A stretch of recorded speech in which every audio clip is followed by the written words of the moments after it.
Last weekend, 13 people reported sighting an unidentified flying object hovering over French's Forest in Sydney. To tell us about the incidents, we have here Mrs. Glennis Messiah. Would you please make her feel welcome?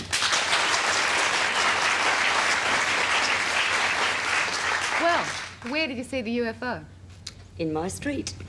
Oh, on the street where you live? Yes, no, actually we were seeing some people off on Saturday night. They'd only popped in for about 10 minutes. And we went out the front to see them off, and they got into the car, and I had my head through the window, sort of saying my last farewells.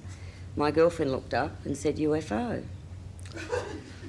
It was a UFO. It was just above the treetops. Very, very close. What does it look like? What's a UFO look like?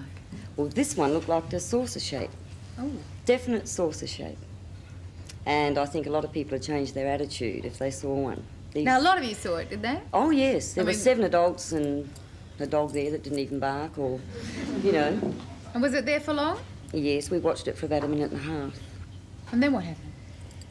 It hovered over us, and we looked at it and we could see the ring of lights. I couldn't tell you if the centre was actually metallic or solid or what. It looked solid. Whether it was or not, I don't know.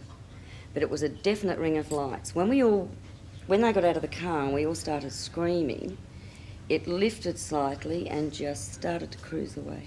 You did scream? Oh, we all were. Petrified. Terrified. You didn't rush inside the house? No, my little boy did to get my husband, and he saw it too. How big was it? I couldn't estimate the size of it, but it went between the 2 houses across the road, and it would have covered the half of the roof of either house.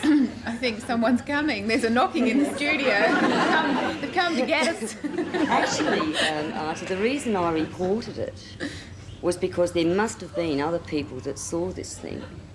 Who did you report it to? I mean, who does one report a UFO to? Well, the first person I thought of was the Richmond Air Force Base.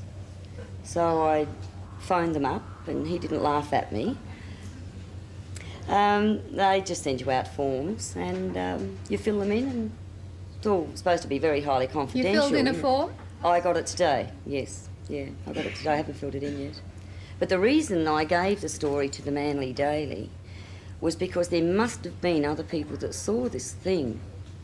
Do you believe in UFOs? I mean, did you believe in UFOs? No. I read a book on them many years ago, but I'm not one for science fiction anyway. Yeah, now did anybody, apart from the people in your street, do you know if anybody else around saw it or Well, there was a boy walking down the street. Now, today, just 30 minutes before I left for the show, a woman phoned me from Narrabeen, and she and her sister watched it for 4 minutes, and she lives at Narrabeen. And she phoned me today, 30 minutes before I got here. Sort of spooky, isn't it? So I'm glad I reported it now. I don't ever want to see another one. But you believe in them now, obviously. Well, there's something, yeah. I saw, yeah.